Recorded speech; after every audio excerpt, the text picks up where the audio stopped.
Hey, what is up, guys? Ivan here with getivan.com, and in this video we're going to be going over a neat little trick that I discovered for doing a little bit of preliminary cleaning for any emails that you might scrape through Scrapebox. So, and then it's not just Scrapebox, it's any kind of data, to my knowledge, that you're picking up off the web programmatically. I have discovered that users are placing invisible characters in their emails to try to obfuscate scraping and spam and bulk mail and stuff like that. So in this case, I was doing some work for this past week for this niche for car dealerships, auto car detailing and repair, used cars, cheap cars, cars for sale, all this kind of business. And for some reason in this particular niche, I noticed this problem more prominently than in other spaces. So for literally years, I've been scraping, across dozens and dozens of B2B niches. And recently, in the last few months, I've been doing this for clients, for customers over on Fiverr. And so I've processed a lot of orders, and there's always a percentage of orders that have syntax errors. So a syntax error will be something like, in any particular email, it'll be improperly formatted, maybe not include the @ symbol, maybe it's a jumbled up mess of a combination of things. This might have some syntax errors. Excuse me. Or it might include special characters. But the problem is that I started noticing that emails like this one, for example, I don't know if this one is guilty of it, but I started noticing that regular emails were triggering syntax errors. So this one is info@thecargroup.co.uk, something like lrkleeb@hotmail.com, or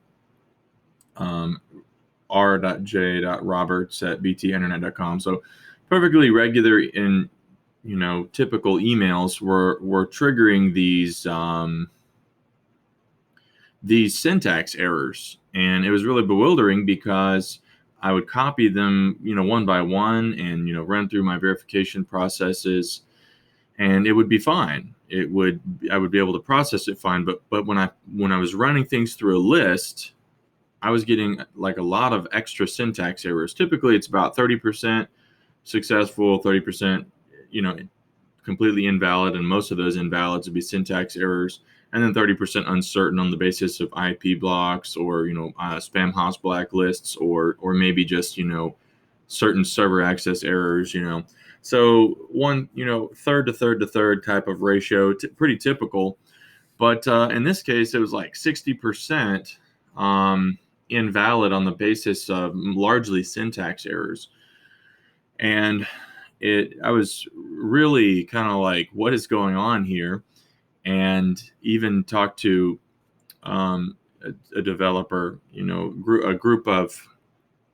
I talked to some peers basically about this issue, and nobody could figure out what the problem was. And so I kind of accidentally figured out that if you change the encoding to ANSI here in Notepad++, so convert to, and so typical formatting would be UTF-8. That's usually one of the cleanest formatting, encoding variations that I prefer. But through a roundabout sort of accident, I discovered by converting to ANSI, all of a sudden a bunch of special characters started appearing in the beginning of these emails. And so what my theory is that what's happening is some of these companies are intentionally placing invisible special characters in their emails to try to obfuscate scraping and bulk mailers and stuff like that. So, all you have to do, guys, is paste your list that you've scraped into something like Notepad++, convert it to ANSI, and then do a find and replace on whatever the special character is. So, it's oftentimes question marks. Sometimes it shows up as like a question mark and like an arrow and some other special character, some other invisible encoding type of thing. But you basically just have to copy whatever that is at the base character, special character thing, and then find that here in the find replace with Control+F, replace it with nothing, make sure this is blank, and then click replace all. And you see it in this case, there's like 24,000 lines, but it found 38,000 occurrences. And I ran this.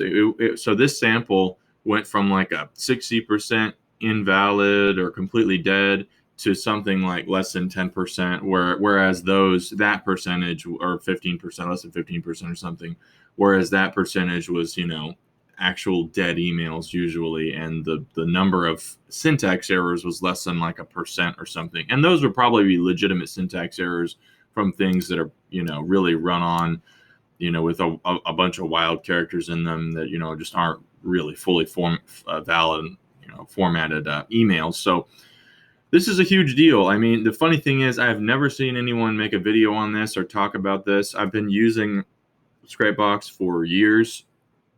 Never noticed this problem. So if you're getting emails off the web, programmatically in bulk, you need to clean it by converting it to ANSI, removing all the special characters, and then you can probably just use it in ANSI formatting, or save it back to UTF. I don't think the error will reappear. So, but yeah, that's pretty much it, guys. Appreciate you watching. Please like, comment, and subscribe. And I will catch you later. Bye-bye.